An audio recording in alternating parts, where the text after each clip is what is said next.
makagaba gyud ay ni si Governor Gwendolyn Garcia tungod kay kasagaran sa iyang makontra di malason man. Kung dili mamatay masakit, kung dili masakit masuspenso.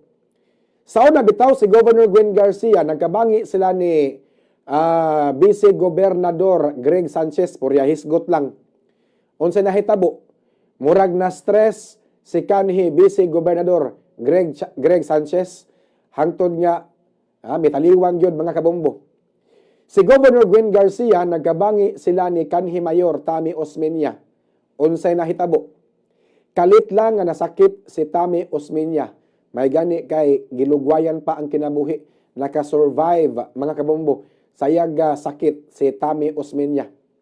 Si Governor Gwen Garcia nagkabangi sila ni Rowena Borden nga gusto unta magpapili pagka-gobernador sa lalawigan sa Sugbo. Apan unsay nahitabo? Kalit lang nga giatake sa sakit si Borden og mitaliwan pod mga kabombo. Si Governor Gwen Garcia nagkabangi sila ni Mayor Mike Rama. Unsay nahitabo? Na suspenso og 6 ka buwan si Mayor Mike Rama. Unya karong adlaw ni file og certificate of candidacy si Mayor Mike Rama kay lagi magpapili siya pagbalik pagka-mayor sa syudad sa Sugbo. Apan unsay nahitabo? Nigawas ang order karon gikan sa ombudsman. Disqualification ni Mike Rama from government service mga kabombo. Di na siya pwede makadagan sa eleksyon. Tungod kini sa iyang kaso nga nepotism nga gi-file ni Inday Jusa Chongbian Osmeña.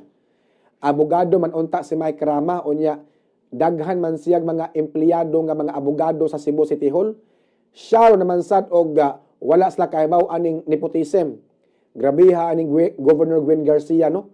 Makagaba man Lupig Pay Santos. Pahuway lang sa ka Mayor Mike. Paabot na lang ka kung makalingkod og balik ang mga Duterte sa Malacañang.